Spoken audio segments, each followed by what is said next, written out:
coherent matter can work in ways that ordinary matter can't because it's based on quantum principles. So it can easily go into cloaked mode. And the words repeated, why are you carrying a gun? And the second time it went through my head, I knew they're talking to me.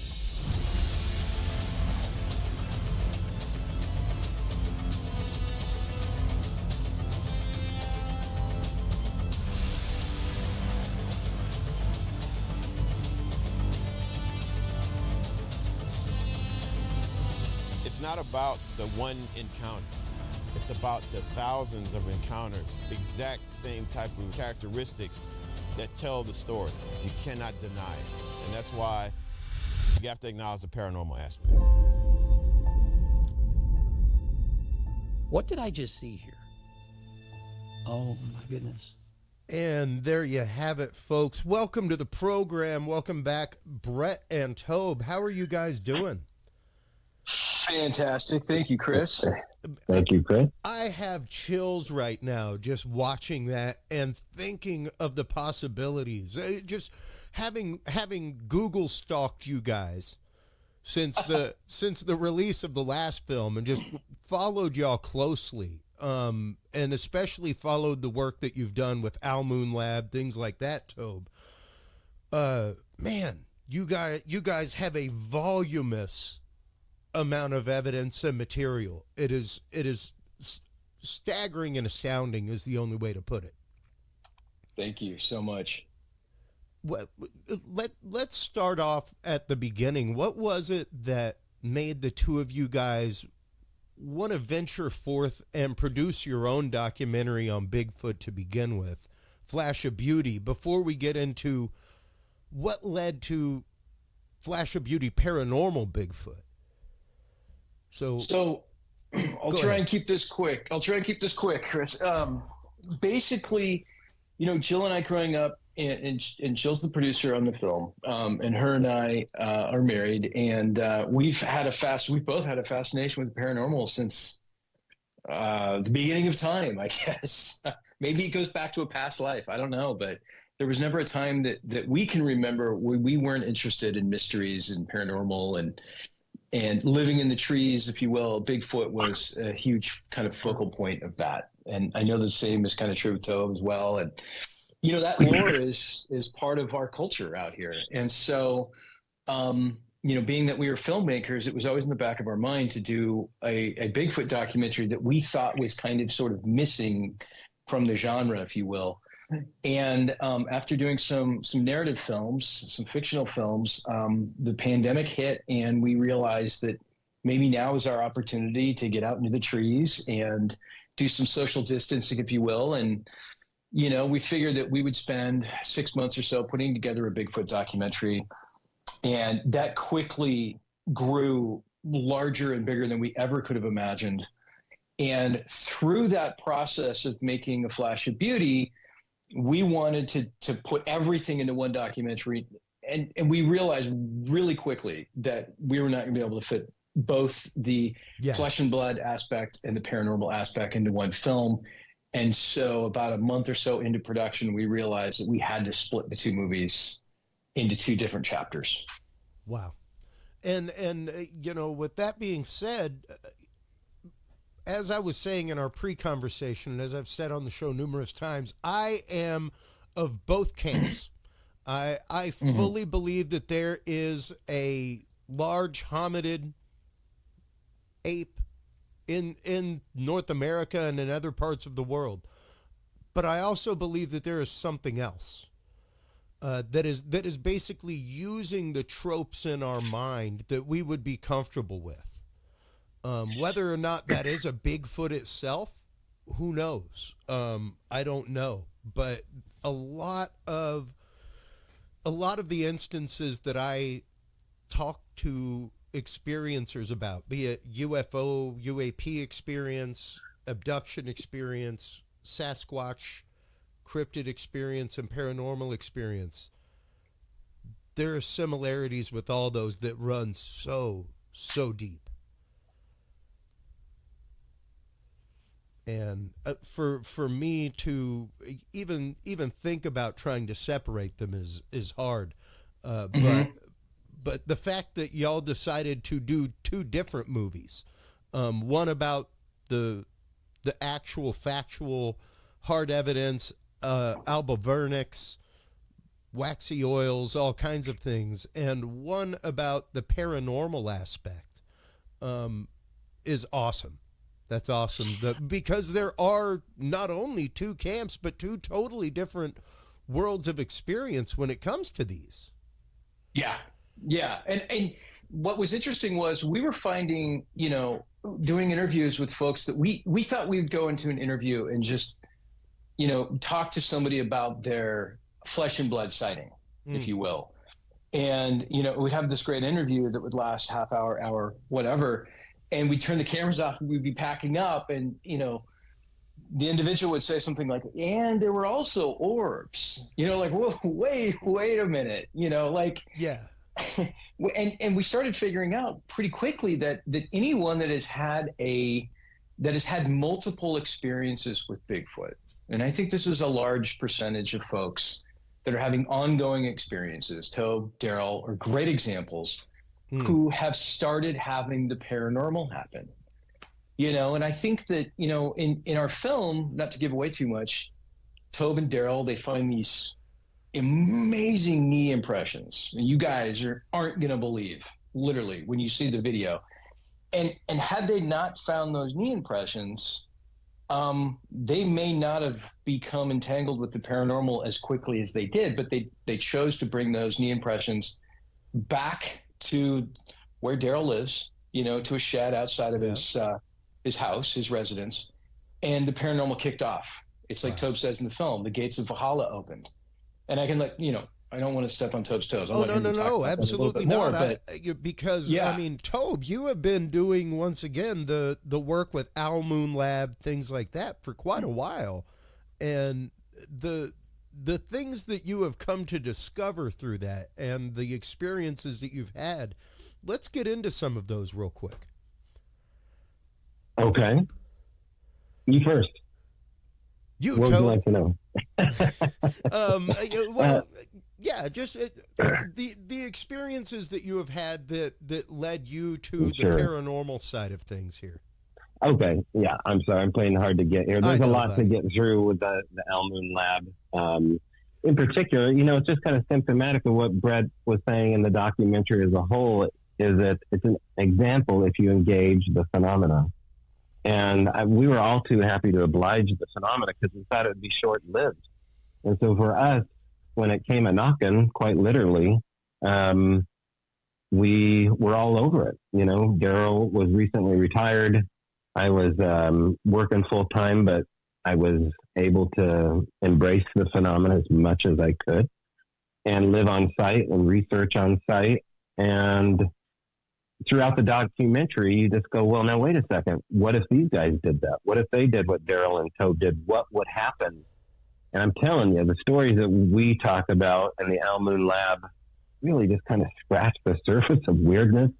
In particular, the ending of the documentary. But then a lot of people don't know that part of the community is also in the Owl Moon Lab story, including a psychic by the name of Tara, who was in this documentary, who I was a little bit on the fence about her story. Here we had a town psychic running around saying that she opens and closes portals and sends spirit entities back to their home, and she has guardians that watch after her. And there's, these three gals that are just kind of wandering around the small town saying these things. Well, they end up kind of at the Owl Moon Lab rather quickly when things start amping up beyond just the typical Bigfoot stuff.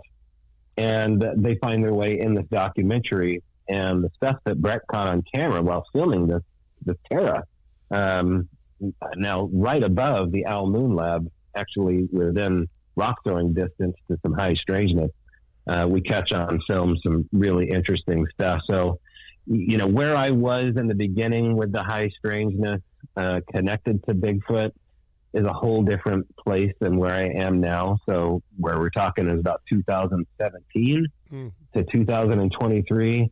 I think this stuff follows you home. I think it is a psychic, spiritual phenomena. And, throughout the documentary, kind of ebb and flow as far as how this may work. That is one of the things that we talk about regularly on this show, guys, is the experience of things following you home. And are you sure you want that? Behind me sit tons of books from experiencers all over the place. Very few of them start off most of them start like a Disney movie, not like a song, there's some sort of tragedy somewhere that either their experience led them to trauma, what have you. And that is probably the biggest caveat that I get from more experiencers is, don't go playing around. Yeah. Things can follow you home, and be careful with what you do. More than anything. Now, when you talk following you home, was it the fact that you had not just Sasquatch, but paranormal experiences follow you home? Absolutely. And when I say follow you home, I don't just mean you. I mean follow family members home that you visit. Certainly anyone within your circle of influence can be affected by the supernatural. And so, for that reason, is this everybody's red pill to swallow? No. But it's certainly mine. It's done nothing but enrich my belief system and affect my worldview in a positive manner. You have to kind of control chasing after this habit. Yeah. No, you do. You do. Yeah, it's so addictive once you find out this is real. And you see that in the documentary rapidly. Oh, it can be totally maddening. I fully understand people that utterly look over my shoulder at my synthesizers. Like I understand people that rabbit hole on something that they love and something that they enjoy. And especially if it's the fact of you have the opportunity to do like you guys were doing and live and breathe it.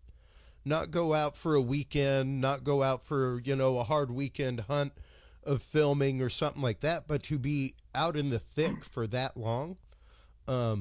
Yeah, I could see how you would want to tinker every day with it, and how it may not be a good idea to. Yeah, you have to be extremely careful with this stuff. Because you don't, being the fact that you can't see it, you don't exactly know what you're dealing with. But we give examples in the film of these beings having empathy, having humanity, having, they care about people, they're gifting, there's a certain sort of curiousness from them too. So there's a reciprocal relationship between the two of us that is a curiosity towards one another. We want to know more about one another. Now, with that being said, I feel like, there is certainly a family unit in these creatures, and then there's going to be a protection of that family unit. And so if you're out tripping and trapping around in the forest doing things you shouldn't be doing, you're probably going to suffer the repercussions. You're going to probably have a frightening time in the woods. And we've certainly heard stories like that, but we've also heard an abundance of stories of people having positive experiences, like Tobe talked about. And many of the stories that Tobe and Daryl tell in this film really strike a chord. I mean, they kind of pull at the heartstrings, which to me is revolutionary, because you don't really have those stories from, like alien abductees. Most people that are abducted are like, I had this horrible nightmare, circumstance where I was like on a metal table and they were, poking and prodding at me. And when I woke up the next morning, I had a scar or something behind my ear or whatever. It was very traumatic. And there's a lot of, in the paranormal Bigfoot world, there's a lot more, what's the word I'm saying? It's more of an intrigue, I think. It's more of this like relationship. And again, that has a lot to do with the individual that's having the correspondence with these creatures. Sure. You really have to kind of just wear your heart on a sleeve.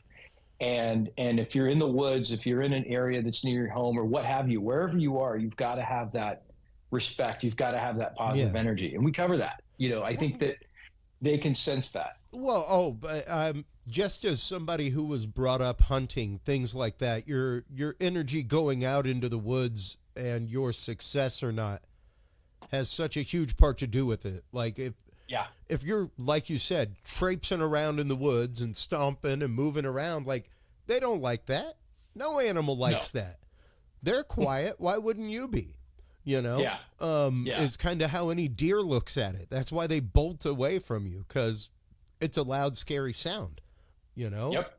And to know that, once again, that there is this humanity behind these contacts, the sharing of things. Now, we're either one, of course, as you said at the beginning, Brett, both of you guys grew up in the Pacific Northwest. You both grew up with this kind of culturally just being there.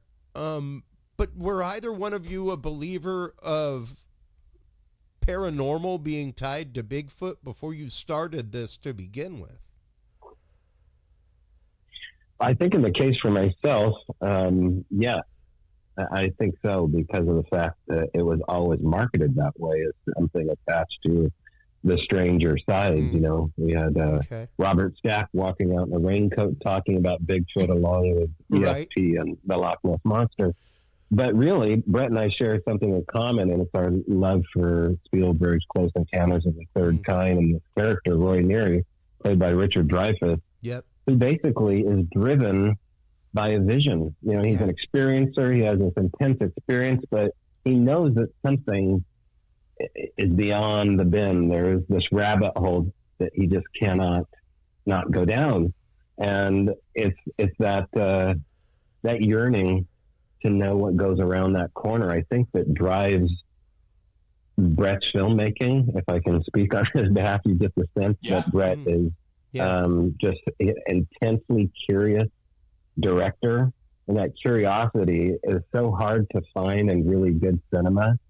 And I just trusted him and Jill, his wife, so much with their artistic eye that and so did the likes of Ron Moorhead and Simeon Hine and all these great people who are in this doc intensely trust these people to tell their story, and that's such a rare thing.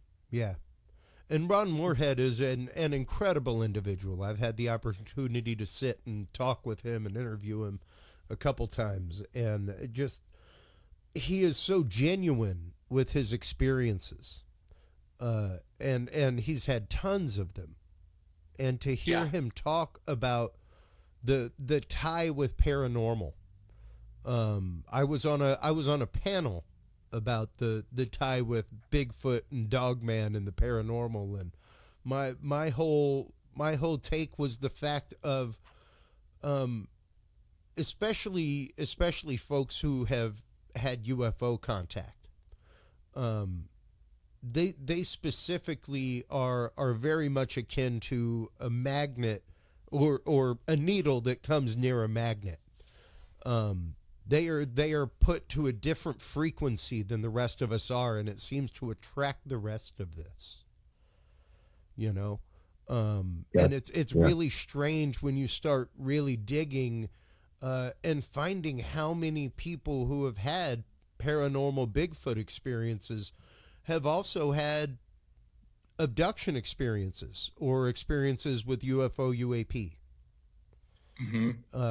There's quite a connection there, and it's really, really interesting to see that. Now, let's get into some of the woo that y'all talk about in this woohoo movie, because I am excited to hear about a lot of this that people have been talking about for years. Things like Bigfoot being able to cloak, Bigfoot stepping into portals. Let's start kind of scraping the trowel across the surface there and talk a little bit about that experience that you guys had out in the field. Well, we could start off by saying, a lot of the skeptics out there keep bringing up this idea that Bigfoot couldn't possibly be real because we don't have a body. Yeah. And, I think that the cloaking side of things and the paranormal side of things really kind of helps. It's not going to convince a skeptic, of course, but I think it provides us, us that are looking for these answers with a true explanation as to what could be happening out there. And the cloaking aspect of it too is something that we really kind of put under the microscope in the film. And Dr. Simeon Hine talks about how scientifically they could be cloaking. We even show a squid that literally it's picked up and it's like transparent, you know, it goes from black to transparency instantly. And so it's not a stretch for us to start thinking about how, biologically speaking, how some of these animals are able to do these certain things that we kind of think that, well, if humans could do that, that would be paranormal. Well, Bigfoot is kind of taking advantage of some laws of nature that we haven't yet discovered.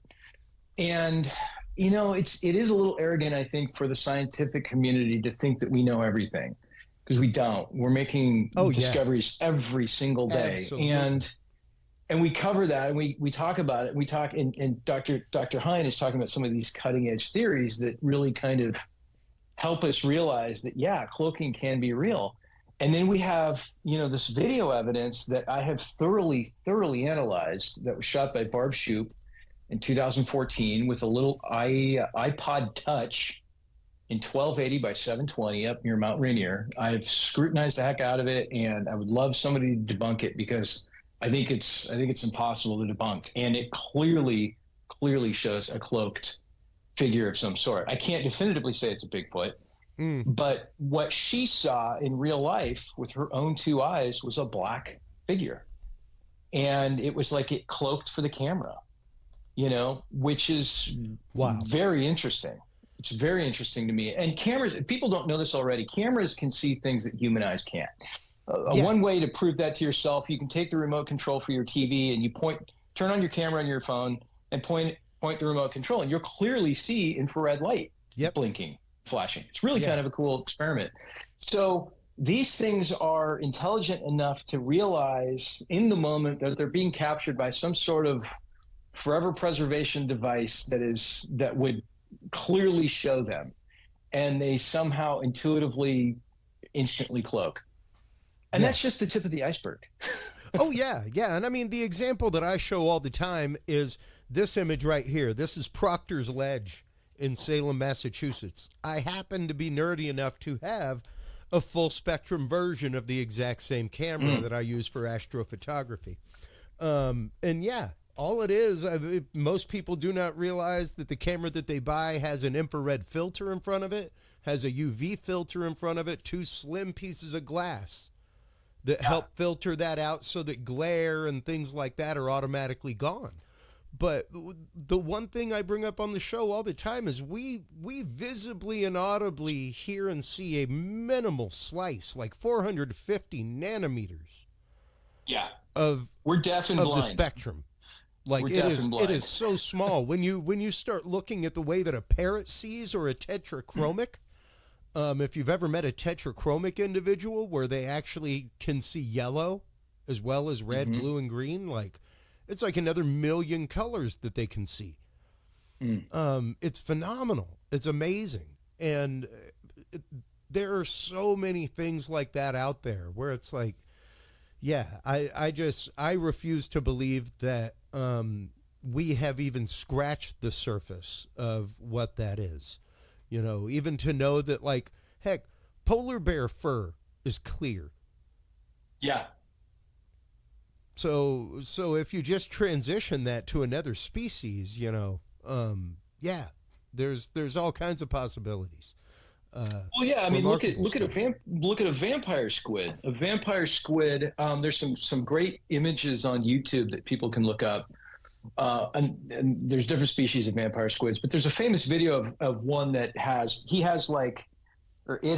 these red and yellow and green like LEDs. It literally looks like a toy. He's kind of just swimming through the ocean, and it's like he's got these LED bioluminescent lights, and then we tell stories Jill and Michael Ferry, the DP cinematographer, and I, the three of us saw eye glow in the Midwest. Oh, wow. And we're like, we tell these stories about how we saw the eye glow. People, oh no, that can't be possible.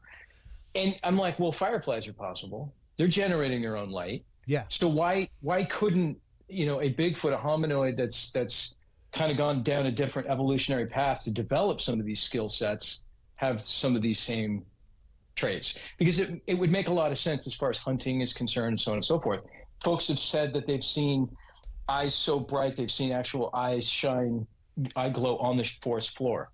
We talk about again, and Dr. Simeon Hine talks about in the film. So, it's not, some of these things are actually in nature and we're used to them. We're used to seeing fireflies. We're used to seeing glowworms, So it is out there. It's not that far-fetched. Absolutely. I just posted the article the other day about 125 new species of fluorescent mammals that have been found. 125. That's just in the last year of mammals that, fluoresce in their own way. We may not be able to see it, but other animals can, who are sensitive to that light band. And that's just, that is one thing that I regularly say, I think we research-wise have a problem with, is that when it comes to Sasquatch, when it comes to alien, we really, really tend to anthropomorphize a lot. That's right. And we tend to put a lot of intent behind things. And there is a phenomenon there. That's what's wild, that sadly is what scares some scientists away, is that anthropomorphization, that want to make things so human. And I think is the beautiful thing about using terms like, non-human intelligence, things like that now, because we're pulling it out of the box that scientists were afraid to go into. Because it was pseudoscience, not actual science, which is, hey, I don't know what's beyond that frontier. Let's go find out. We need a lot more Magellans in science that are just willing to sail to the horizon, man, and see what happens. Well, there's nothing, in my opinion, there's nothing in the universe that cannot be explained by science. It's just a matter of whether or not you have the tools and or the skill set to do that, or if we're intellectually intelligent enough to be able to do that. And that's why we have scientists. That's why we're working every day to make new discoveries. But the truth is that we still have so far to go. Yeah. Oh, absolutely, absolutely. Now, Tobe, specifically with Owl Moon Lab and the experiments that you've done in Paranormal Bigfoot, let's get into some of the ways that you guys were attempting communication, some of the ways that you guys were kind of poking the Squatch, so to speak. Well, I want to go back to the previous comments you both made too, because A Flash of Beauty Paranormal Bigfoot opens up with a Native American ceremony with T.J. Ravenwolf, and he mentions this. In fact, he mentioned with us when we were in Vernal, Utah last month as a group, and we were sitting around. Actually, it was during the premiere of the movie there at Phenomenon, and he mentions in his opening remarks ceremonies, and before he talks of Sasquatch, he'll say, "Forgive us for speaking so plainly." And I think there is this kind of absence of reverence for what we are talking about here, because there is the science aspect of it. There is the fun of collecting data and having the best tech out there. Sure. But there's this forgetfulness of the sacredness of what the hell we're talking about. I mean, this is such a deep, layered issue beyond the commercialization of Sasquatch. But it's a hell of a lot of fun too. So I get both dynamics of the whole thing. But when TJ said that, I was like, yeah, there is this forgetfulness on all our shoulders here, that we have forgotten that we are speaking so plainly about something so sacred. And I think that's what we're talking about here. This, I call these things a land spirit, because they are the perfect marriage of their environment and the physicality of a flesh and blood being, but they are of the spirit too. But so are we. I just happen to think these things live in the spirit a heck of a lot more than we do. And maybe it's because they've embraced the land so thoroughly. But to get to your question, how did we communicate with these things? Trial and error. Sitting back on the tailgate, waiting for the phenomena to approach us because we knew we were in a hotbed of activity. But the quick and short is cameras won't do the trick. Audio equipment seems to be the one piece of tech that they will tolerate and, in fact, enjoy.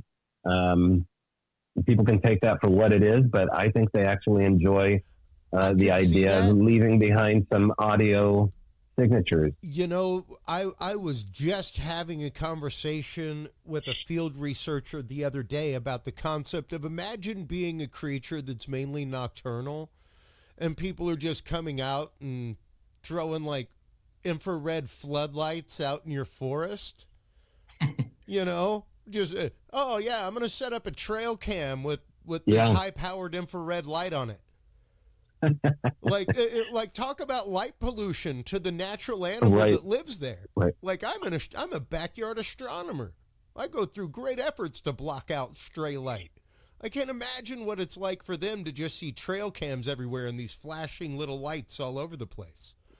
Well, and plus I would want to stay away from it as well. If you go to the First Nations stories about Sasquatch, when they show themselves to a human, it is part of a ceremony themselves of growing up from a juvenile to an older Sasquatch. It's part of their rites of passage to cross in front of a human and not be seen. So this whole idea of catching them on camera goes back to something that we don't even understand culturally, possibly. And it's just no way to actually get closer to the phenomenon. It's a way to push the phenomenon away. Audio seems to be a way to bring it in. That's exactly what I'm saying, is that if I were a nocturnal animal, I would be going nowhere near the huge array of infrared light or ultraviolet light that you're trying to bathe me with, that more than likely I can see in the range of because I'm a nocturnal animal. Right. You know, that is just a logical thing for me. However, the audio, like you said, that is a much more passive and almost toy-like thing whenever you're talking about hanging a microphone from a tree or something like that. I could see how it could be much more interesting to something. Now, you actually sent a clip that I would like to play at this point. Let me cue that up. Here we go.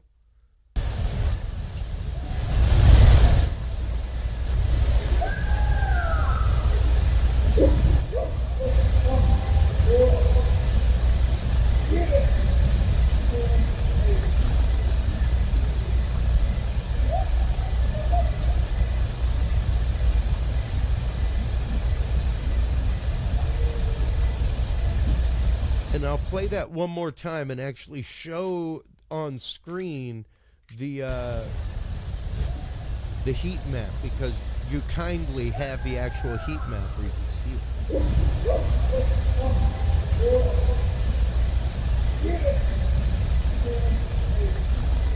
it. And you can see that one part right there where somebody responds, but the rest of this is absolutely wild. Let's explain a little bit how you came across this clip and what the circumstances were that you caught these whoops in the background, Tobe.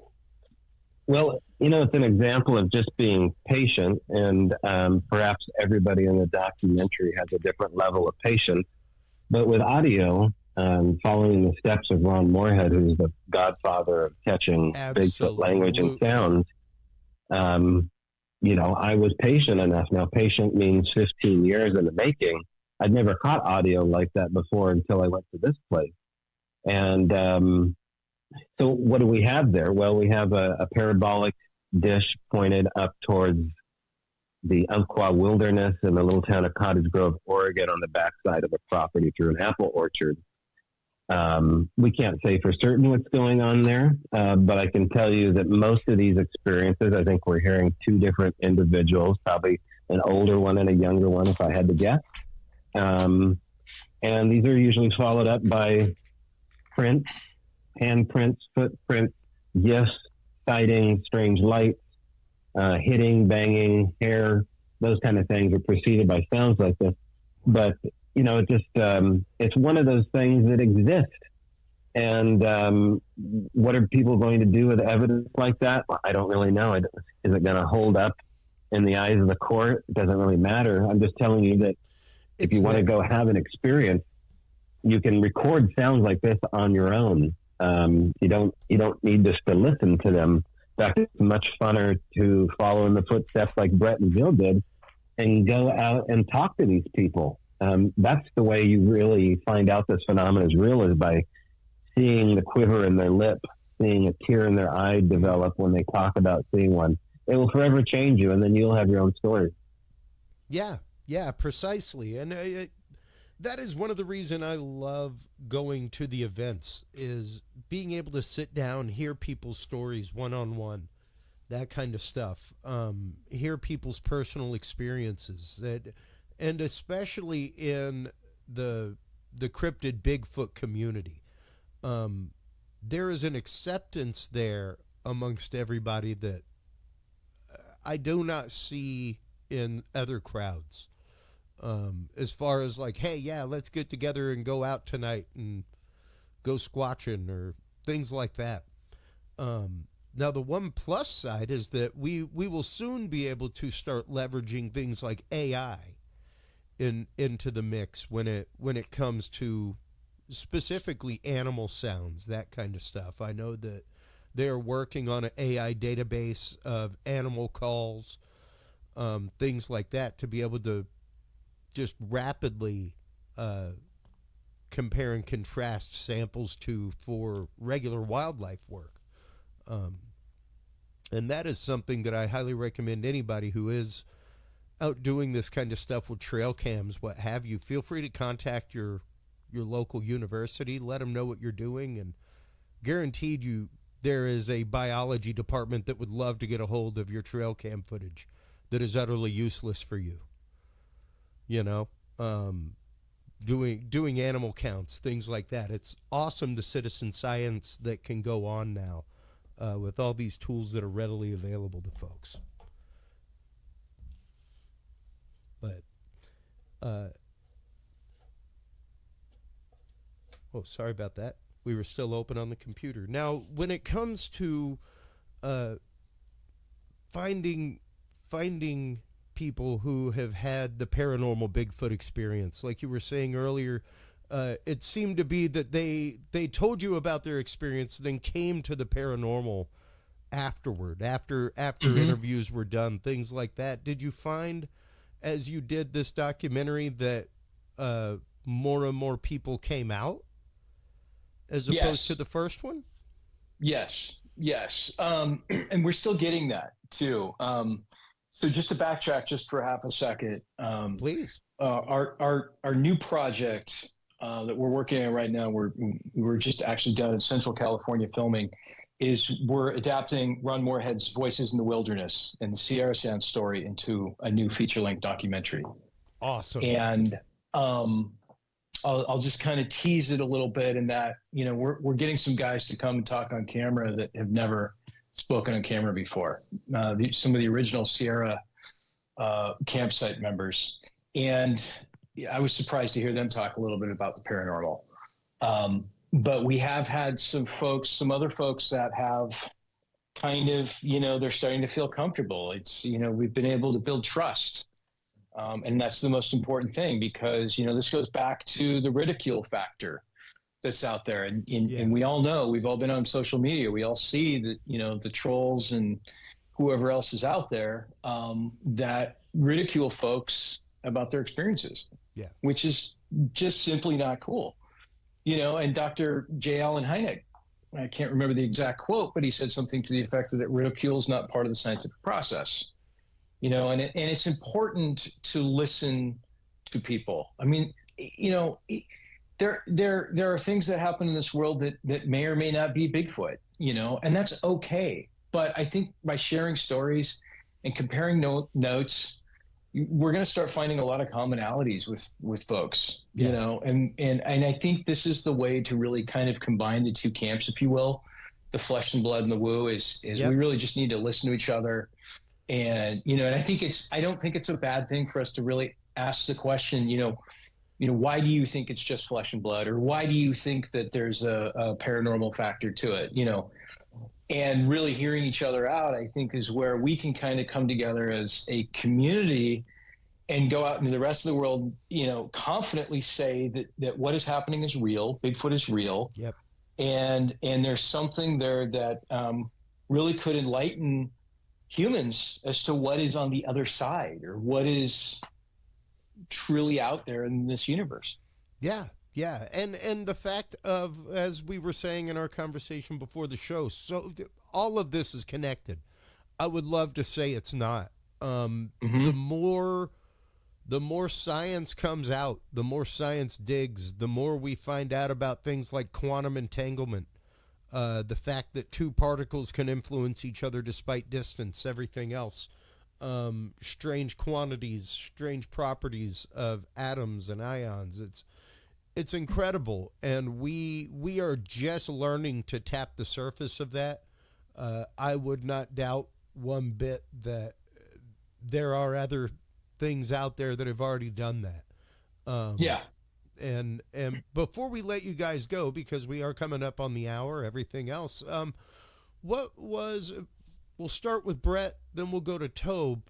What was the most remarkable paranormal experience that you had during the filming of this documentary, Paranormal Bigfoot, Brett? Oh boy. We had a number of them. I think what is probably the most remarkable, and again, you know, you kind of go back after you experience something, you go back and you rewind it over and over again over the ensuing days and months and weeks and whatnot. But, you know, we got some very interesting little tiny orbs that we did. And Tobe was alluding to this. We did this interview with Tara Harris, who was the local psychic. And this was at the Almoon Lab. And, you know, Mike and I were setting up the shot. We were setting up, you know, lights and cameras and stuff like that. And man, there was just a weird feeling in the air. You know it when you feel it. We've all, you know, those of us that have gone out in the field have felt it at least once or twice. And it wasn't a dark feeling, but it was a feeling of a presence. And so we're filming this interview, and I keep seeing these blips on the screen. And I say to Mike, you know, hey, there was another one of those blips. And at one point I stopped the camera, and this is in the movie. I stopped the camera and I say, hey, write this time code down. And so, you know, I, just like everybody else, I need to really kind of like look at the footage and try and debunk something before I can definitively say that it was real and it was true. And, you know, it wasn't an error of the sensor of the camera. And, you know, I went through the footage, and, you know, when I was editing the movie, and I got closer and closer to the footage, and again, I couldn't debunk it. I've been doing video practically all my life, for 30 years, 35 years. And I've never, ever seen anything like this in my life. And we're talking micro balls. So sometimes what happens in videos, you get these things like dead pixels or flashing pixels. Oh, yeah. But they're square. Absolutely. Yeah. And that's what these look like initially. And so that's what I was thinking it was, but I was like, this is a great sensor on this camera. It shouldn't be doing that. But what I ended up finding in the editing is I was finding like curlicues, which meant that these little balls of light were moving extremely fast. Yeah. And then all of a sudden, this particular part isn't in the film because I discovered it after I finished cutting the film, is I found those little flashes of light on a second camera angle, which completely ruled out the fact that it was just that one camera having problems. Wow. And then I knew. And was it at the same time code? Different time codes. Ooh. So this was like over, because it was a different angle. So it was over in a different area. Yeah. So in other words, we were like surrounded by these things. And then we had something else that happened that was really odd at that exact same time, that we were having these little blips, and I'll let that stay a secret. But but what was really interesting is once we went and interviewed Dr. Simeon Hein, he talked about ball lightning and micro ball lightning, and a scientist in Japan that had discovered this micro ball lightning, and the ball lightning thing factors into the quantum side of things and everything else. And I'll let you guys watch the film and you can see more about it. But we were actually recording that on camera, and I'm not aware of any other footage that has that. So that was really interesting. Man, I cannot wait to see this thing. It's going to be incredible. Tobe, what was and I know yours is going to probably be pretty wild, because you do quite a bit of work out at Al Moon Lab, things like that. You have been poking things for a little while now, so I'm sure that you've had more than one experience follow you home. What was your wildest experience while filming this documentary in particular? Well, as far as things that we caught on camera, with Brett's camera, I would say that moment with the interview with Tara Harris, it's an amazing thing to watch. And there is this other hidden little second part that Brett's not talking about that happens at the exact same time. It's pretty interesting, and it's validation for the area as well. But there's towards the end of the story, my story at the Al Moon Lab, because I no longer live down there. There's this COVID moment, this unexpected COVID moment that has to do with humanity, the pandemic, and a search for the cure for COVID that this kind of sprung up out of nowhere. And it had to be included because of the fact that it's just so much synchronicity. It'd be foolish to not at least mention it. So we bring it up, and I was rolling camera. Actually, my buddy Daryl was down rolling camera when this moment happened, so we included that iPhone footage along in the documentary. So that's pretty topical. Wow.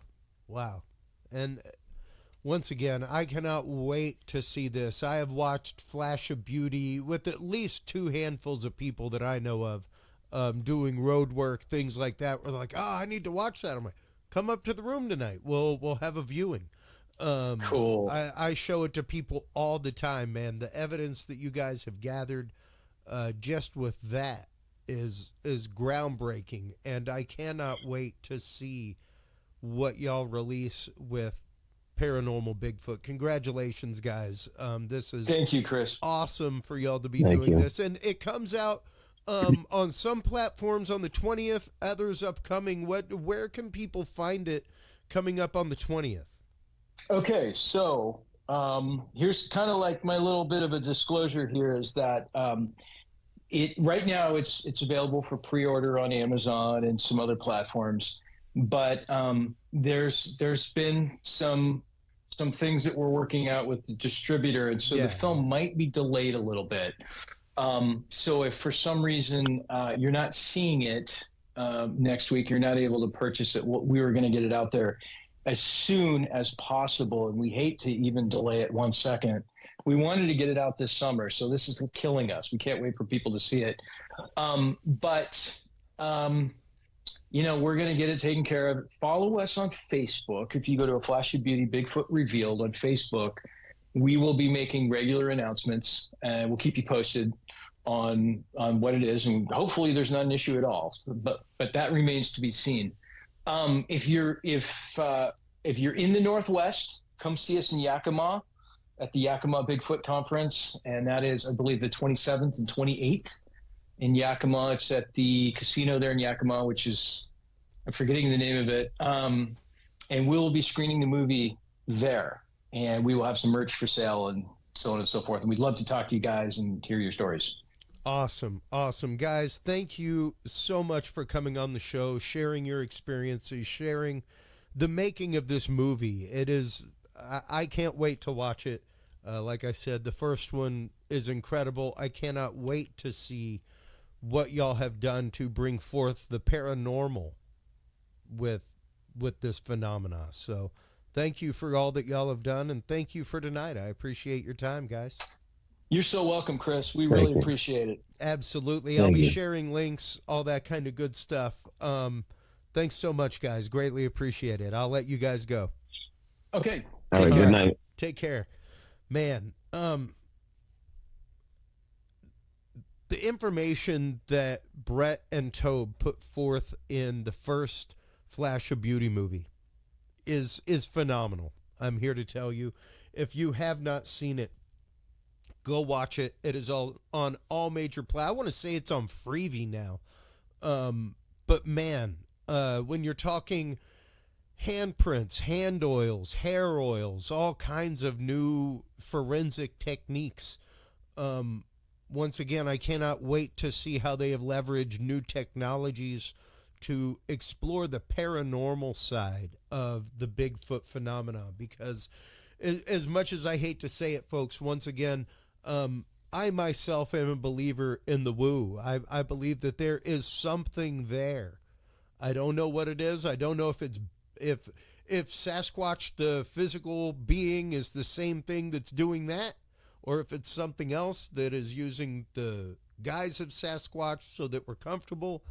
Beats me. But there is definitely something to this, and it is awesome to see filmmakers like Brett and Tobe and Jill doing films like this. When we come back from commercial break, everybody, we will be joined by Karin Wilkinson. Karin is an abductee. She is an experiencer. She is also a part of the alien seeding program, a program by which people are abducted and ovum, sperm taken from them, things like that, to even to the point of impregnation and having fetuses taken.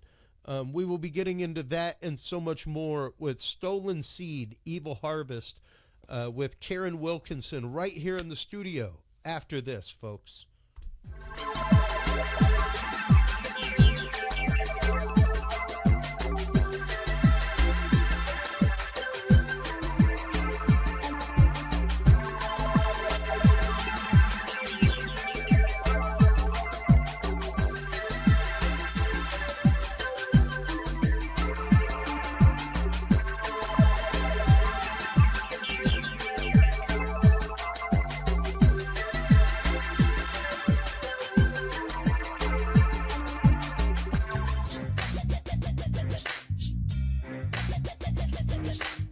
With the rise in attention to the health benefits of cannabis and cannabinoids, including CBD, True Hemp Science has become one of the premier providers of full-spectrum CBD and CBD-related products.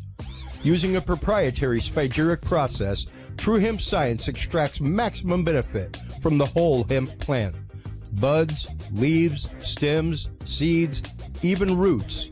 Every part of the plant is used and then reused to formulate a rich, complex profile of CBD, CBD derivatives, and terpenes guaranteed to provide the relief and benefits you need daily. Visit TrueHempScience.com to experience the best CBD oils, edibles, and topicals on the market today. And use code CURIOUS7 to save 7% off your entire purchase of $50 or more and get 2 25 milligram CBD cookies or brownies free. That website again is TrueHempScience.com and the code is CURIOUS7.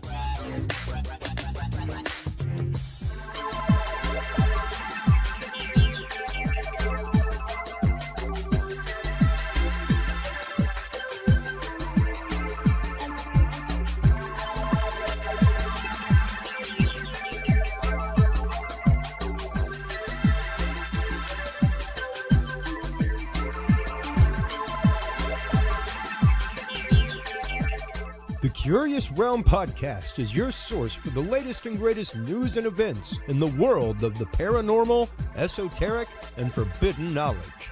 And there's no better way to spark the conversation than with items from the Curious Realm store. Choose from fan favorites like hoodies, mouse pads, coffee mugs, and more. Buy books and items from your favorite Curious Realm guests. Get your hands on the latest gear for paranormal investigations and experiments we discuss on the show. Open your web browser and stop on by the Curious Realm store at curiousrealm.com/store to buy the latest Curious Realm wear and out-of-this-world gifts for yourself, your family, or a mind that you want to open. That website again is curiousrealm.com/store.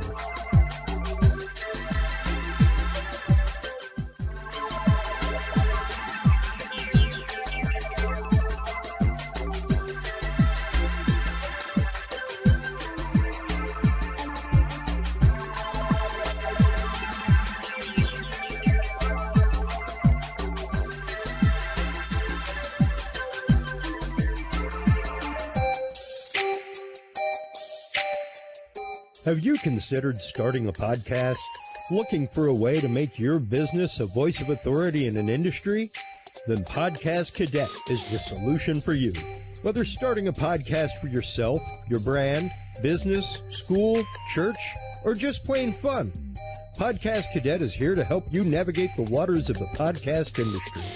Specializing in one-on-one consultation and training with industry professionals in fields ranging from podcast technology and editing to distribution, monetization, and even social media strategies.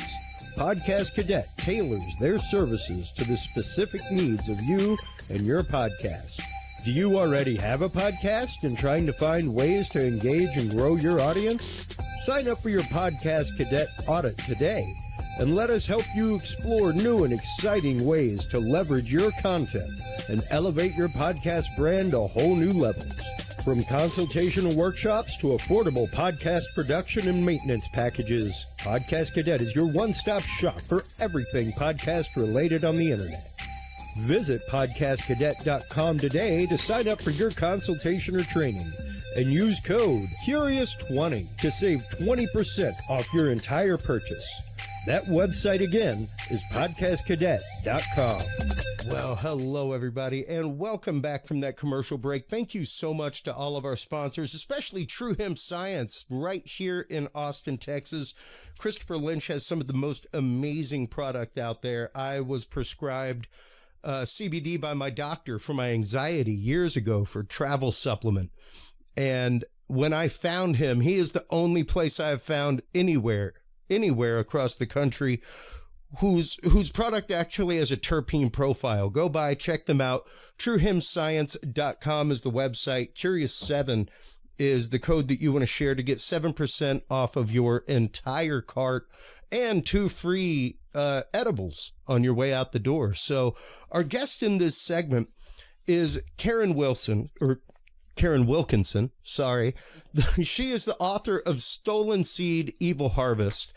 She is also in the documentary series UFO Disclosure, made by our friend and former guest, L.A. Marzulli. Welcome to the show. How are you? Thank you. I'm doing great. Thanks for having me here. There we go. It is great to have you here in studio. Yes. We were preparing for a pre-record, and as we shared information, it was like, well, I'm in Austin. Well, so am I. Why are you via distance? So right. Why aren't we doing this in person? You came into the studio, yes. And in the process of doing pre-records over the last few days, the topic of alien seeding has actually come up a few times, and your experience with Stolen Seed is incredible. Let's start off with when did alien contact begin for you? From as early as I can remember. My youngest memories are memories of being taken, of trying to find a place at night to hide before I went to bed, or, to try to stay away from them, of being terrified. So from as early as I can remember. Wow.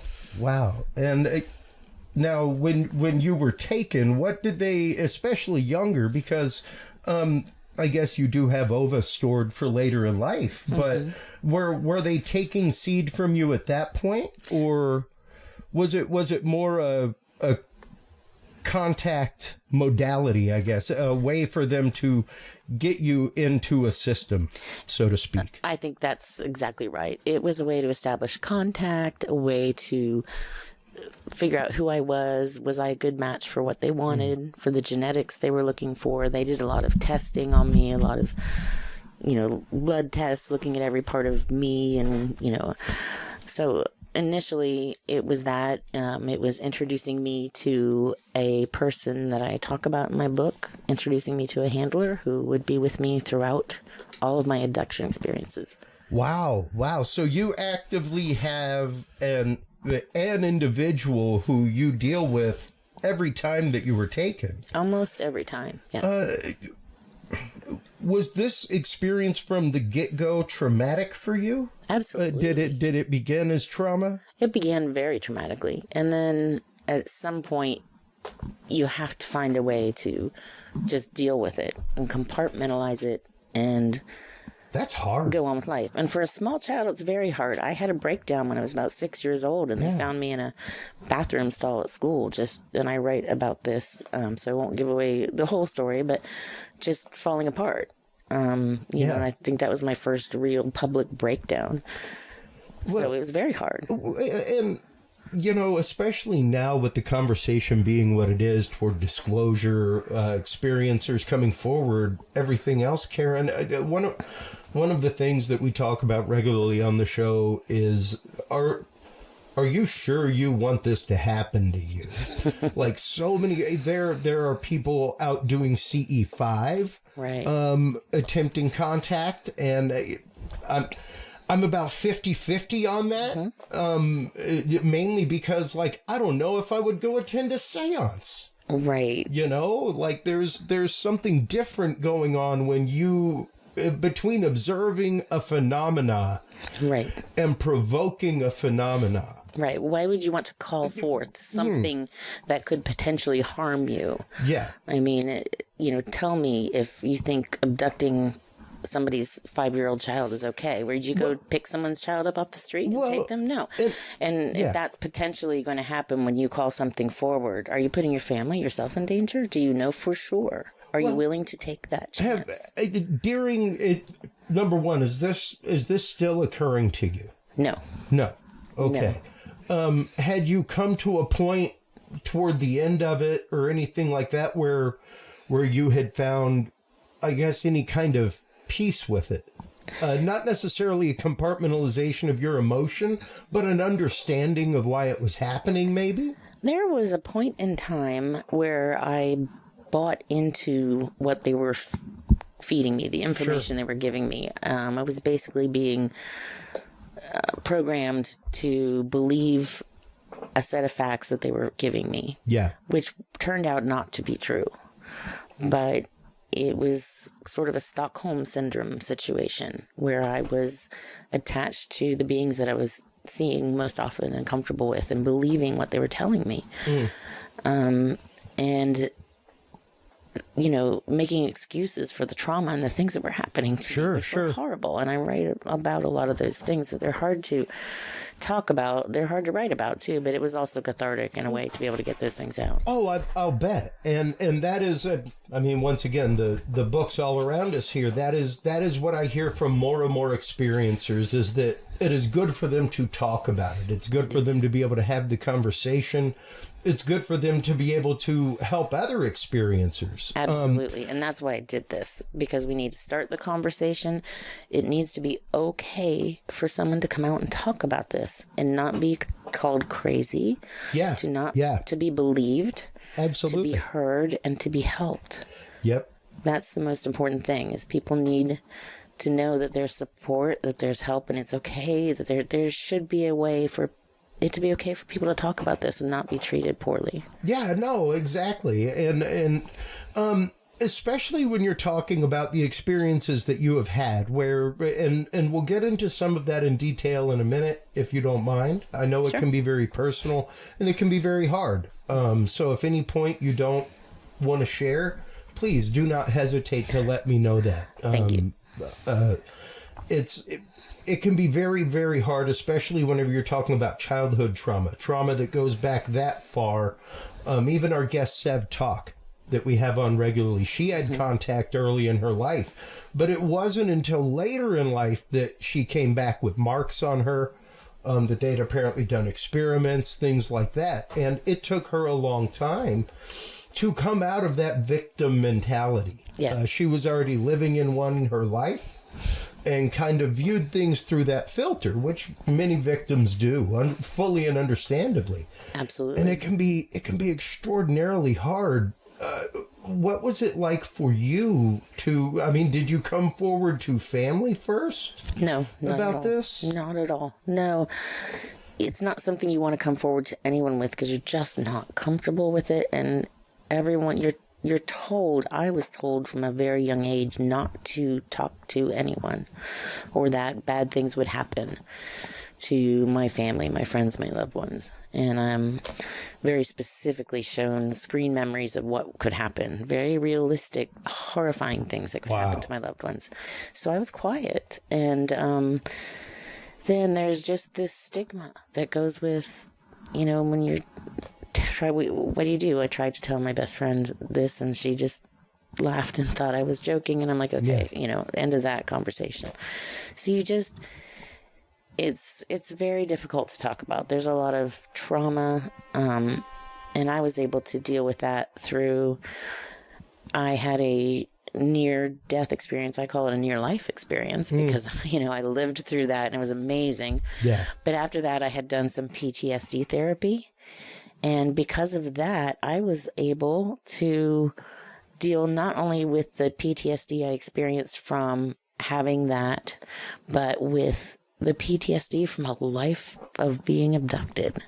So that's when I was able to finally hook up with L.A. Marzulli, tell him what had happened to me, and then eventually write this book. Well, and for you to be able to get to a point of writing the book to begin with is incredible, because this is a harrowing experience to have gone through. I know numerous people that have been chipped, implanted, been part of experiments, and that's just it. Like, I have a lot of conversations with researchers, things like that, and I have, especially after reading the books, talking with experiencers, I have a hard time believing that every species out there has our best interest at heart. I don't think that they would be putting people through these traumatic... If you've got that kind of technology, everything else, guaranteed you could keep that person from having a traumatic experience. Absolutely. Right. Why do you need to abduct people? Why do you need to take things from them? Why do you need to take sperm and ovum? Why do you need to take a fetus? Why do you need to do these things? Well, that is the big not one. a benevolent People action. do not realize that there are cases of not only impregnation mysteriously and even virginally, but those fetuses just vanishing. Yes, they do. And I write about that in here because that's happened to me. And then the government admits it. I have included in here the report that says unexplained pregnancies. Yeah. And that for me was a big day because it's like, oh, they're finally admitting this is happening to other people. Yeah. Now, what was the first experience beyond just being taken that you remember? What do you remember happening? When I was little, I remember going up through the ceiling or through a window, and that feeling of dread when they are first coming. You just feel them coming, and you know they're coming, and you're terrified, and you have incontinence issues, or you cover yourself with the covers, and you close your eyes, and you just, anything you think you can hide it, you can't. And they show up, you feel them coming, this just feeling of dread comes over you, and then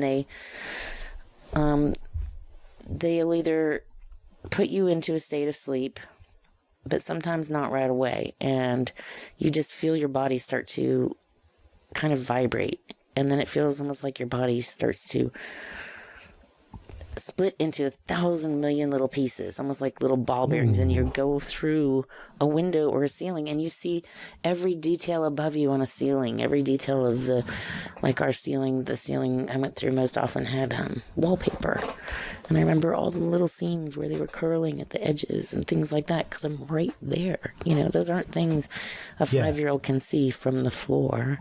You know, and just those are the earliest memories. And then of seeing, you know, the houses and seeing trees and seeing the river or whatever else happened to be around me at the time. And at that point, what kind of experimentation were they doing on you? Were they already taking ovum from you? Not that I know of, and I am not sure, because they didn't sit down and say, okay, we're, like at a doctor's office, we're going to do this and this and this. They just went at it. Most of the time I'd be asleep. Sometimes I'd wake up in the middle of it and they'd be inserting a needle into, my neck, or, taking blood, or doing things I couldn't understand what they were. Some things seemed like x-rays and things like that. They're always examining me and keeping tabs on me and watching me. And then there were some times when I would just be in there sitting at a little table with other children. Some children looked normal, some looked very not normal. So I'm assuming some were human, some probably weren't. Okay. Maybe hybrid entities. And there were different kinds of entities around. The typical grays are the ones that come to get you, and I write a lot about what they are. And then there were other types as well. What was your experience with them, with the grays in particular? Grays are very robotic. They're very methodical. I really do believe that is a type of avatar or meat suit. Many abductees will talk about, or experiencers will talk about seeing the empty suits on the ships. And I believe those suits are utilized for either an AI type being to operate or a demonic entity to go into, because they need a corporeal being and able to do things. But those gray aliens are very limited in what they can do. Their mouths don't open. They don't have... they don't have sexual organs or anything like that. They're very frail. They look like you could just snap them in two. They're so little. So they're clearly made for a very specific purpose. And they don't smell good. They don't look good. They're terrifying. I mean, the eyes are just black and vacuous. You don't see any life in there. And they're just scary, just terrifying. I mean, I can't look at pictures of them. Now, was your, emissary, the person that you dealt with, typically were they a gray or were they another? No, he appeared to me as a human. That was the image that he put forth that I would see, so that I was comfortable. He looked like a very square-jawed, very well built, almost military type person. Most of the time. And most of the time. And that's what I was about to ask. Did he ever change form? Did that ever change for you? Throughout your life? Yeah, he did. And as I was more comfortable with him and felt an affection towards him, in sort of a Stockholm syndrome again, sort of way. An identification, so to speak. I identified with him. He was the person in quotes that I was with.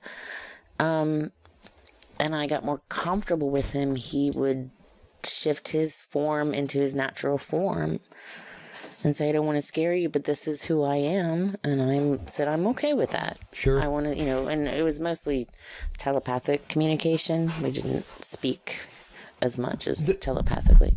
The main reason I ask is because one of the things we discuss on the show regularly, we'll be discussing it. We just discussed it. Let me say, because this is pre-record for tonight, and we're having Brett Eichenberger on talking about Bigfoot, things like that, paranormal. Cool. And one of the things that I have tried to explain to people is I fully believe that there is a hominid species across the globe, what have you. But I also believe that there is something else. And when I say something else, I don't know if it's an entity. I don't know what it is, but it is using the tropes that we are comfortable with. Okay. to identify with us. And so many times it's the case with abductees where these beings take a form that they are familiar with and comfortable with. Absolutely, yes. And, that's it. And that is, and that's what kind of creates the quote consent for the experience, you know, because I mean, especially if you're looking at this in any dark entity kind of way, things like that, the only way that they could be granted that access is through consent. The vampire can't come in if you don't open the window. Right, but someone else can open the window for them, too. Absolutely. And I do believe that someone else was giving them consent, because as a small child, I did not consent to that. No. But I know what you're saying, absolutely, yes. But the fact of having a something familiar there that you could identify with continues that process. And I think that's why there's a handler. For those of us who are being helpful, I think I was a good genetic match for what they wanted to do. My blood type was right. My body was very fertile, and they were able to fertilize these entities using my womb and my eggs. And so they wanted to keep tabs on me, and they wanted to have someone there that was watching me and that was keeping, close to me and keeping me in the program, as it were. And, but yeah, they try to make you comfortable so that you are participating with less resistance. Absolutely. Absolutely. And, but I would imagine if you weren't under, there would be a little resistance, even if you saw a knife coming to you for a surgery you knew you were going into. Absolutely. Yes, there would be a lot of resistance. And there's still most of the time, I do not remember most of my abductions. I remember maybe the beginnings and the ends of a lot of them, little bits and pieces here and there, the middles. But for the most part, you're out. They've put you under. They've put you into a state of similar to having where you are when you're in surgery. I've had a lot of surgeries, and you don't have anything from the time they put you under to the time they bring you back out. That's just a blank, and that's very similar to what they do. Now, when was the first time that you remember any kind of reproductive experimentation going on you? There was a time when I was pregnant, my first time that I actually I was married, so it wasn't a surprise that I got pregnant. Went to the doctor, had pregnancy tests, got my prenatal vitamin prescription, because back then you couldn't just get them over the shelf. And I was excited. And then I started to feel bad at about 10 or 12 weeks. And, but I was just spotting. I didn't have anything that would be like a full-on miscarriage. But just hurt so bad. So I went into the hospital, and they did an ultrasound. There was no heartbeat, no fetus. So they did a D&C, and there was no fetal tissue. And the doctor even came out and said, "Are you sure you were pregnant?" And for a new mother to be, that was devastating. Devastating to begin with, much less to be asked, "Are you sure you were pregnant?" I had so many plans. I was so excited, and I never got to mourn that baby. I never got to bury that baby or have a memorial or anything because it wasn't there. But so that happened, more than once, and I don't remember being impregnated. And I don't remember them taking it out. Obviously, they knocked me out for those procedures. But it was very real once the baby was gone. So you have more than... Because you do have children. I do. You do have children. Thank God for that. Oh, yes. And I am blessed. Because it can be very hard, especially after miscarriage. Yeah. So... It was scary to do absolutely. That. And even to go through numerous cases of this. How many times do you know of that you were pregnant and experienced missing fetus? At least 3 that I can confirm. That I can confirm. Wow. Sorry. Wow. My mouth. But no. It and then I just kind of stopped taking pregnancy tests after a while because it was too hard. Yeah. And I'm like, if this is just going to keep happening and I don't understand what's happening, and I was really in a state of denial about it, then it's like I knew, but I just didn't want to let my mind go there. It was too hard. So I just started ignoring it. It was really hard. And how long before you, I guess, came to terms with it? And I don't think I've ever come to terms with it. I don't think I'll ever be able to come to terms with that. Yeah. It's just too tragic. Yeah. It was just too hard. And to this day, it's still hard. I mean, I'll go to in LA, Marzulli will do some of his presentations, and he'll talk about that. And I always have to leave the room because I'll start crying. I can even hear it in your voice right now, just sitting here with you. And I've had numerous miscarriages, family, friends, things like that. Not myself, but in family. And it is nothing that is light or easy to deal with. And it is something that, yes, you never get over. And I cannot imagine what it would be like were it the case like yours. When was the last time that you remember that happening to you, Karin? The last one would have been about... I have to do the math. It's okay. Take a moment.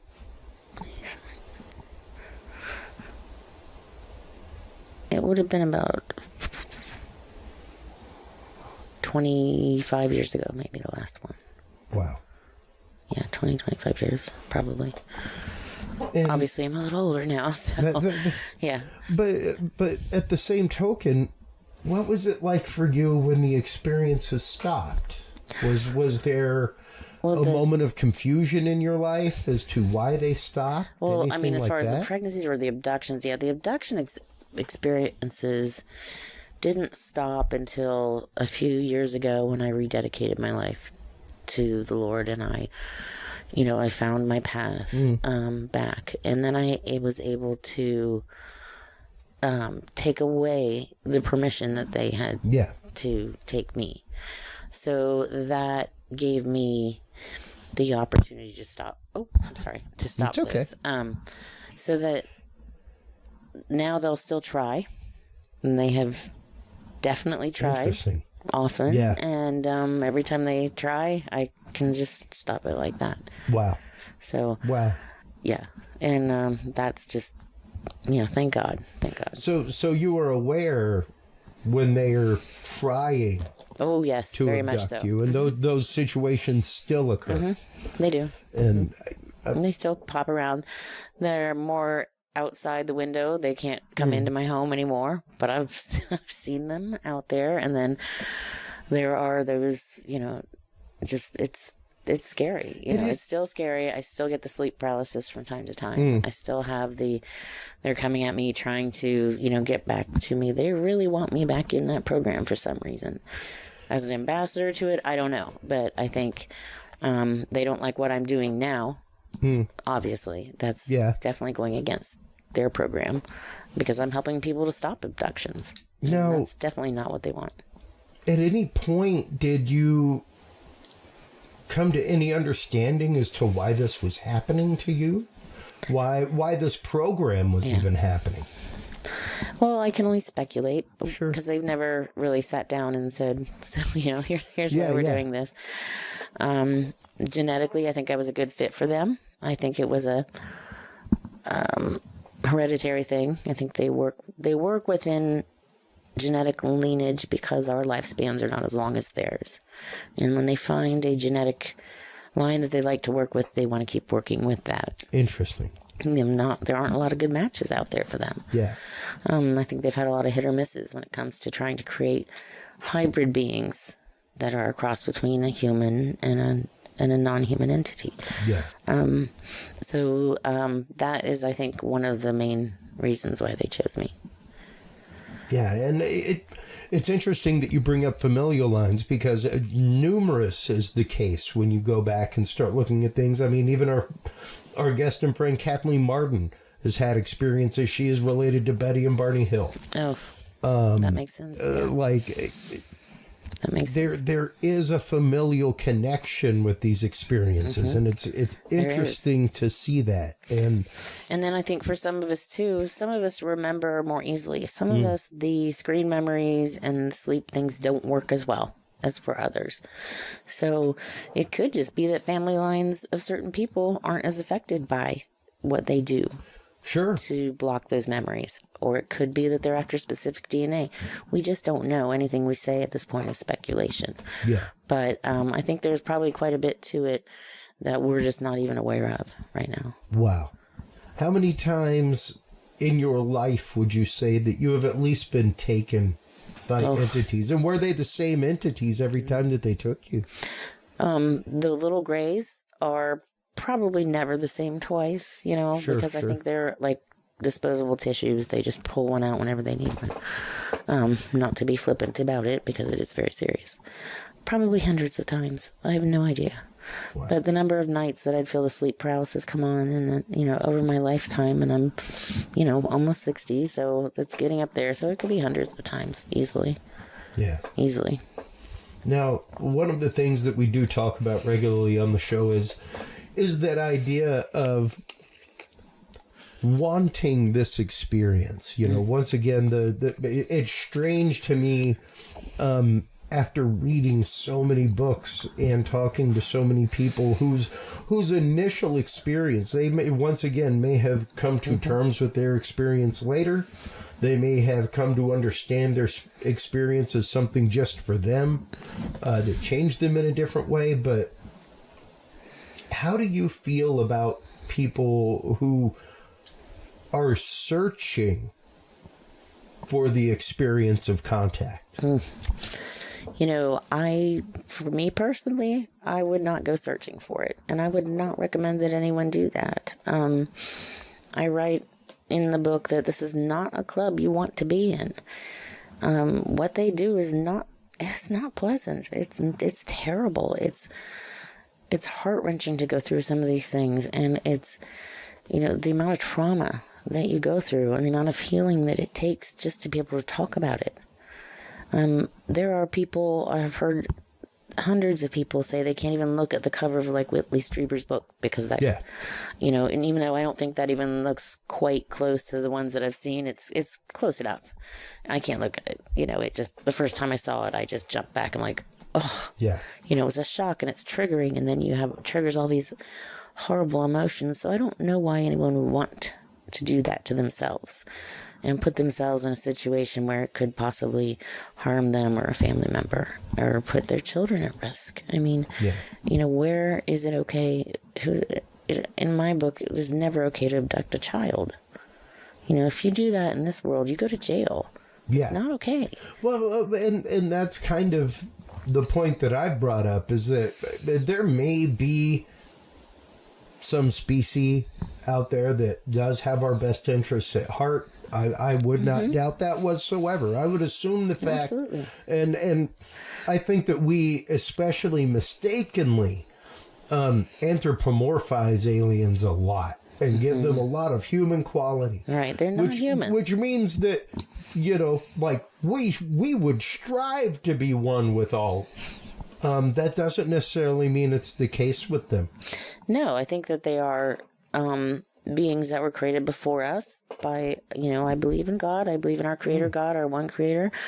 I believe that there are angelic beings that were created before us, that these beings don't work in the same realm that we do. They don't apply the same laws of physics that we do. They don't have the same restraints that we do. Sure. So when we try to make sense of these abduction experiences and we try to make sense of what's going on, we can't, because it doesn't fit into our paradigm. It doesn't fit into the little box that we live in. It's a much broader space out there, and we don't understand it at all. Yeah.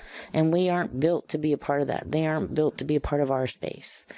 And that's another reason I think they use the grays, because they're not really built to be in our environment, in our space anymore. That's why I think a lot of this happens underground, underwater. I think that's where the grays are utilized. But, I think there are good angelic beings, and I think there are fallen. And we know those fallen from different books of the Bible and non-canonical books like Enoch and Jasher. Sure. Lots of information out there about that. And those fallen ones, they are not benevolent.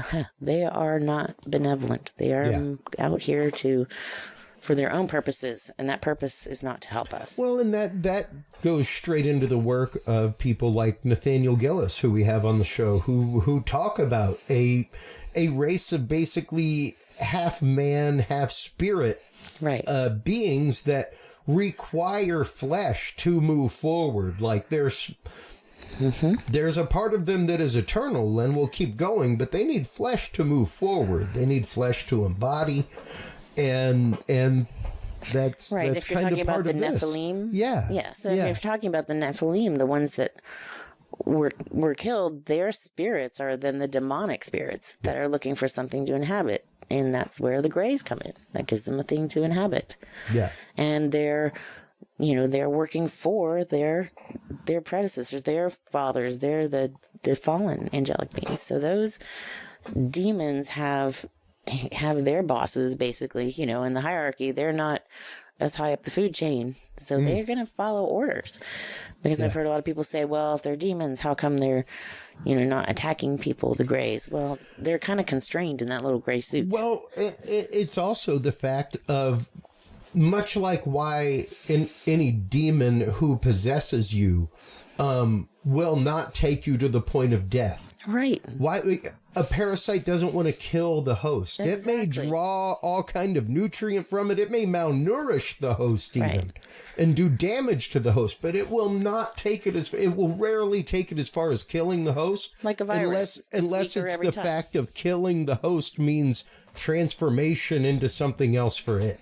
Exactly, unless it gives it some sort of benefit. Yeah. Like it becomes a catharsis cocoon and now it grows wings and moves on. Right.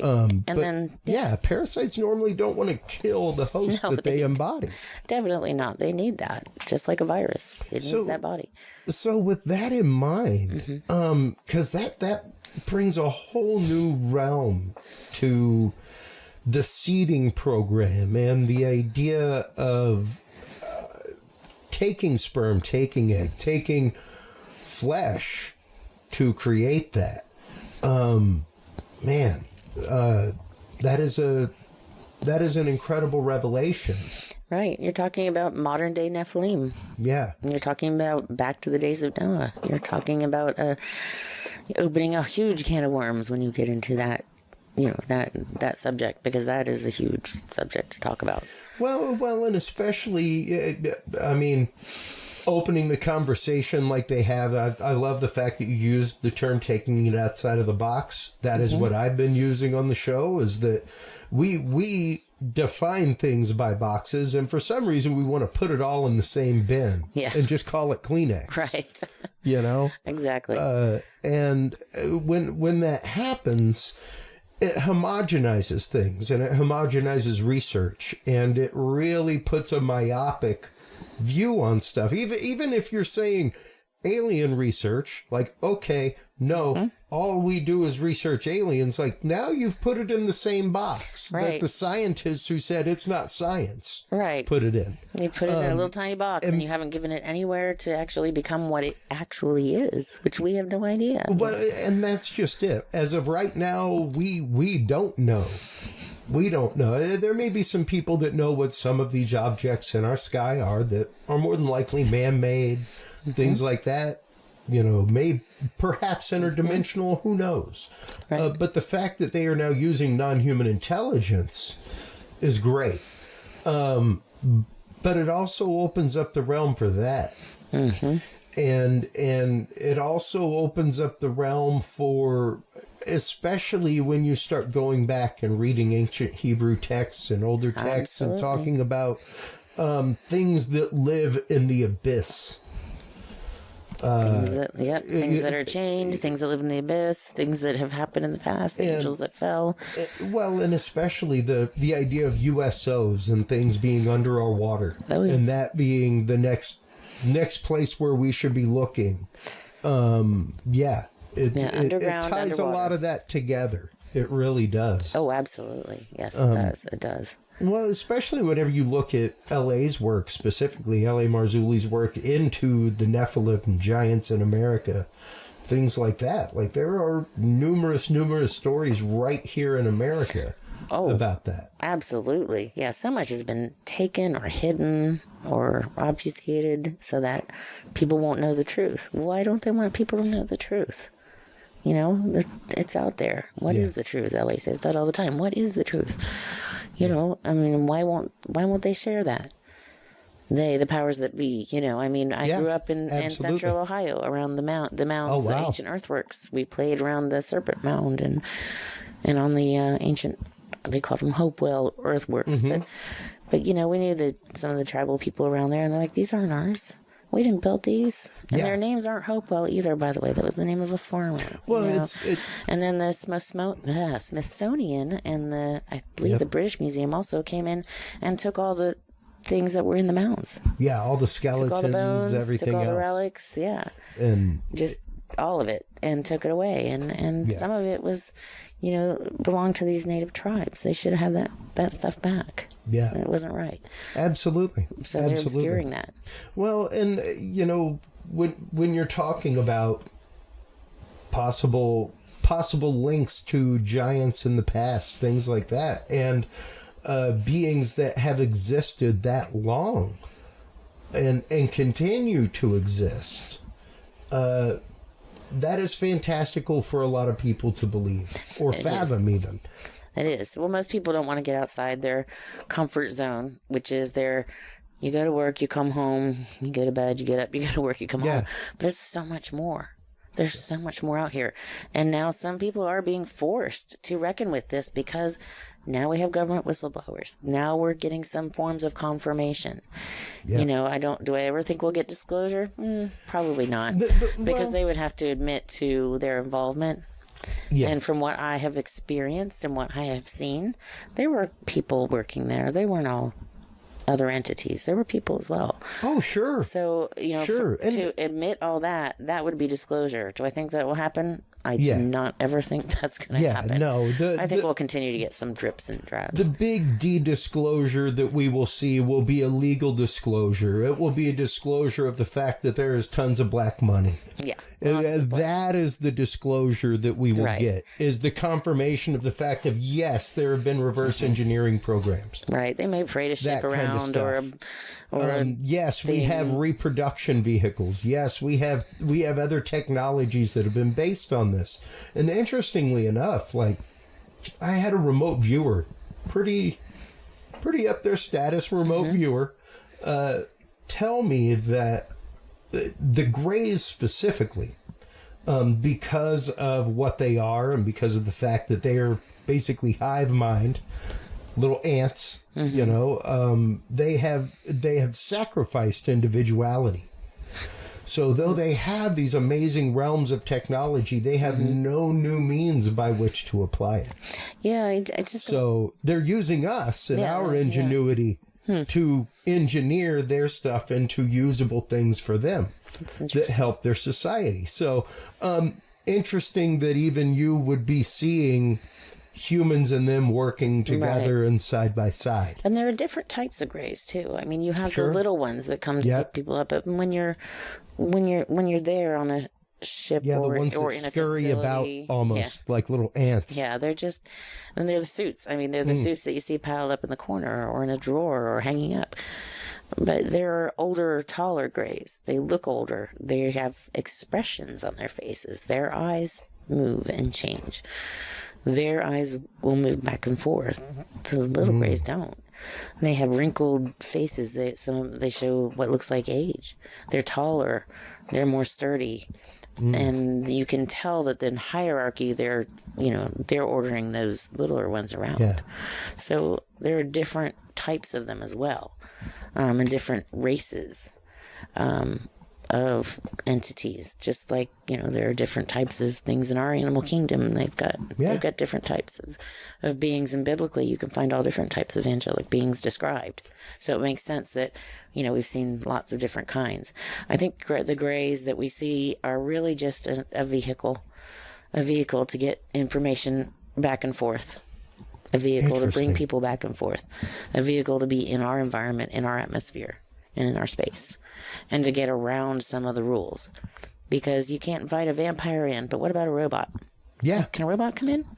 Yeah. Doesn't have the, doesn't have the same requirements, does it? No. So you got Precisely. an AI gray or something like that?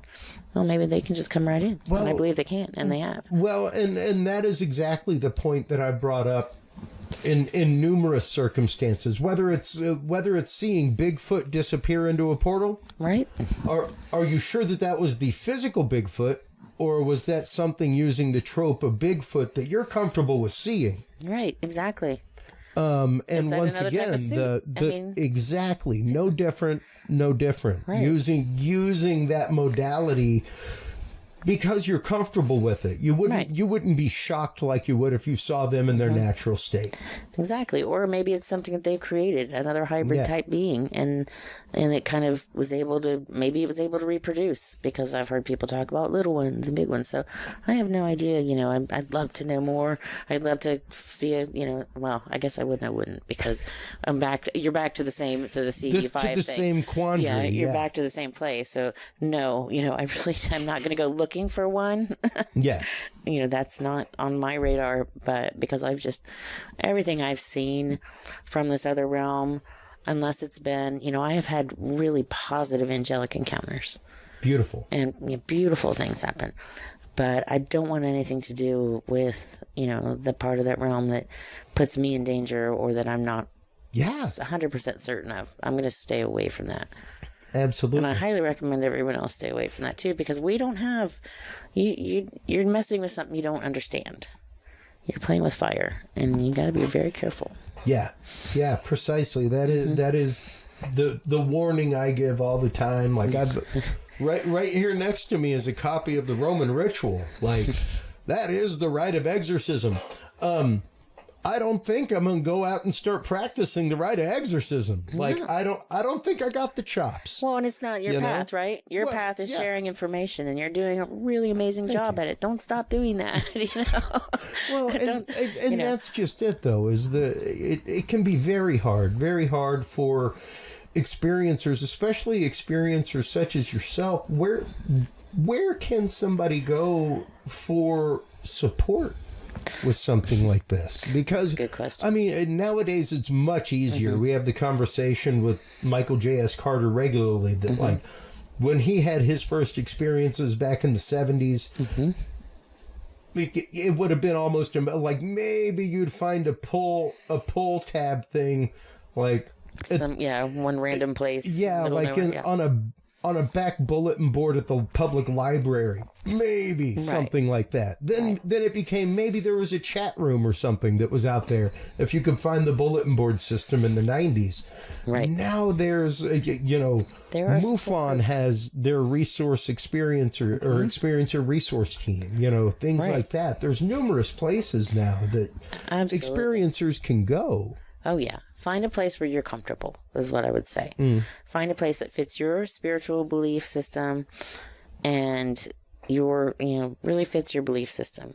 Pray about it if you're a praying person. I highly recommend that.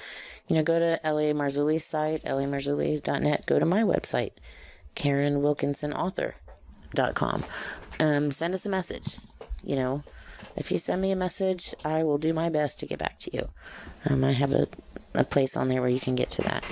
I know Vicky Joy Anderson, she has a website as well. There are a lot of people out there who are willing to help and work with others and really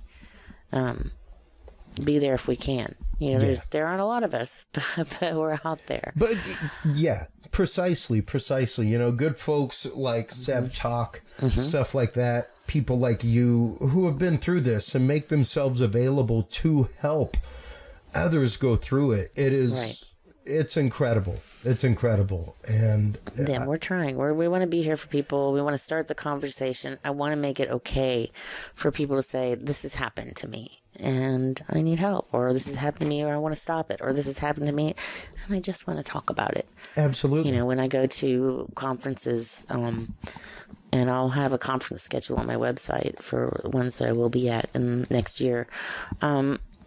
We just talk. I just talk to people.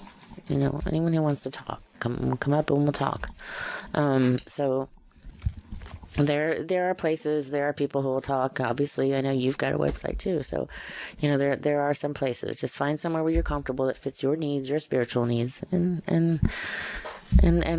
don't give up. You will find a place. I promise. Absolutely. That is my biggest advice to anybody, whether they're a targeted individual, abductee, whatever it is.